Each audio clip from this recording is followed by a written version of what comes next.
What's going on, everyone? Hope you're all doing good, having good rides, being safe. I just wanted to talk about tires. I know it's not like the most exciting subject for a lot of people, and I think it's very important because a lot of people neglect their tires. Most don't even check their pressures like between trips to the shop. For instance, the last bike I bought, I think it had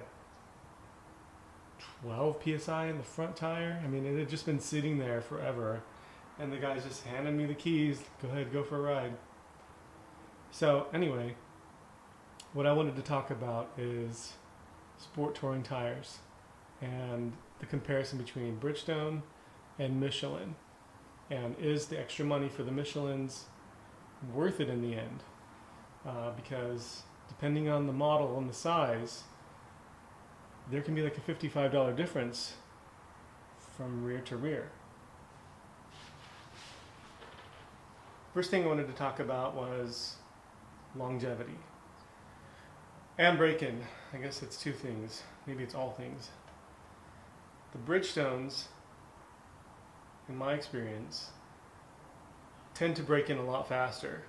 Like, I had the Battlax 016s, and now I have the 23s, and both tires broke in about 60 to 80 miles. You could just tell they were scrubbed in. The Michelin, I have a Pilot Road 4 on the 1000. It took like almost 200 miles for that thing to look scrubbed in. It looked brand new forever. Meanwhile, you know, the feedback and the confidence it kind of gave you wasn't exactly there either. I guess I ride really light on my tires. They last usually a lot longer than the suggested range. So maybe that has to do with it. Your mileage may vary, of course. But I ride year round.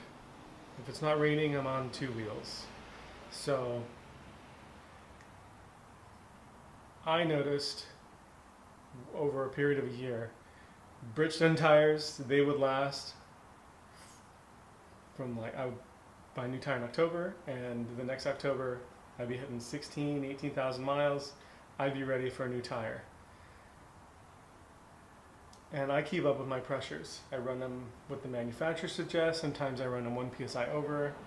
It depends. Sometimes 2. But I try to keep on top of it. So, short story, I had the 016s on the SV. And that tire, I think I stretched it to 18,000 miles. And, you know, it was feeling kind of ratty and rough. I don't think I was past the wear bar yet. I don't like to ride my tires that far in case I get caught in the rain. But I swapped it out for a Michelin Pilot Road 2.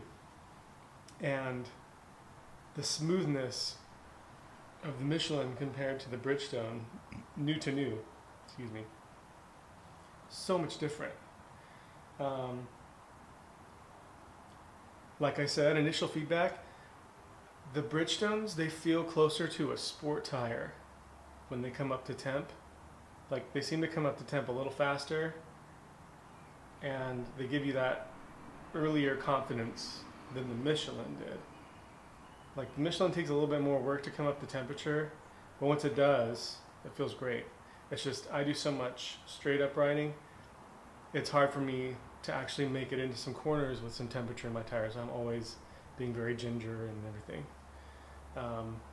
So if you're looking for a tire that feels like it comes up to temp more, but it seems to like wear out much more consistently. I mean, I'm talking when it starts to get towards the end of its life, I could pull into the garage and see rubber dust that was starting to wear off. So I think it has a very finite life, and it's hard to stretch it.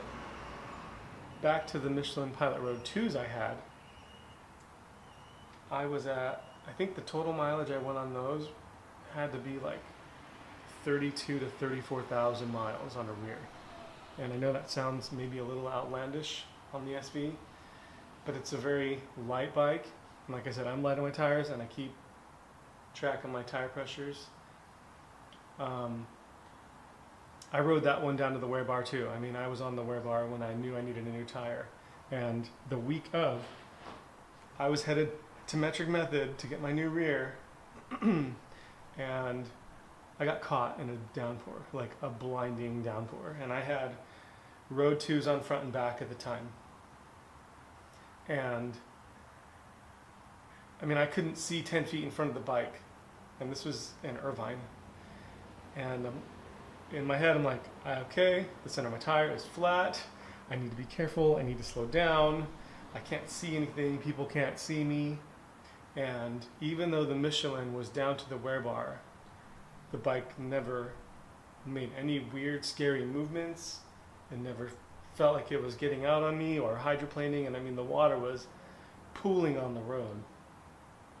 I never got caught in a downpour like that on the Bridgestones, but the confidence I had in the wet performance of the Michelins versus the Bridgestones is pretty big. I would much rather trust the Michelins on wet, greasy roads than the Bridgestone. So, is it worth the extra $55? You know, you're at the shop, you're going, crap, I gotta spend $220 on a Michelin or $165 on a Bridgestone. And that initial price plus installation, the Bridgestone sounds pretty good. But do you want to be coming back exactly a year later if you ride like me? Do you want to burn through a tire in a year? Or do you want to be able to go longer? I think I rode with that Michelin for almost 2 years. I mean, I had gotten a new bike and I worked it into my rotation. So that played into its longevity, I think. But I had another thought too. It's always good to get into the shop and have trained mechanics, technicians look at your bike, because you never know what they're going to find. And if you luck out, you have a reliable bike, you're never going in for tires or brakes, like I tend to do, like forever. The front brakes on the SV lasted 40-something thousand miles or so. Same with the rear. You know, I just wasn't going in that often. I'd only go in to when my chain will wear out or when my tires will wear out. So getting the softer, stickier tire, you know, quote unquote, is that better because you'll be going in more frequently and you'll be having a professional like getting their hands on your bike? Or is it worth the investment to go longer periods of time on the same tire? It's up to you.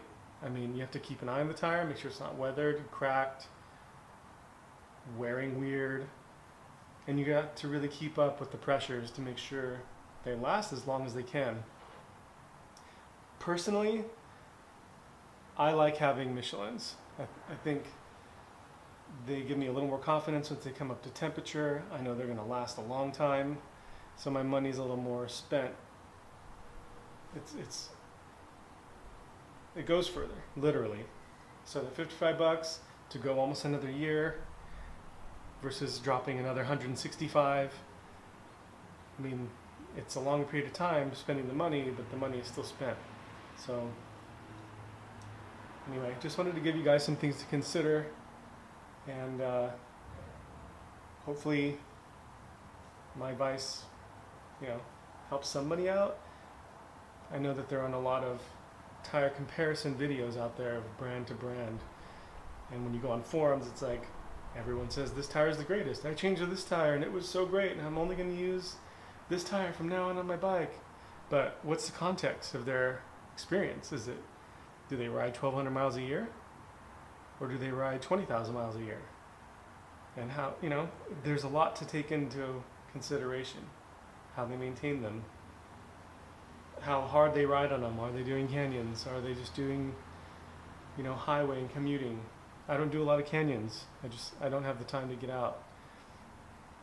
So I need to have that longevity straight up, but I want to have confidence inspiring grip when I get into the on-ramps and stuff that are fun.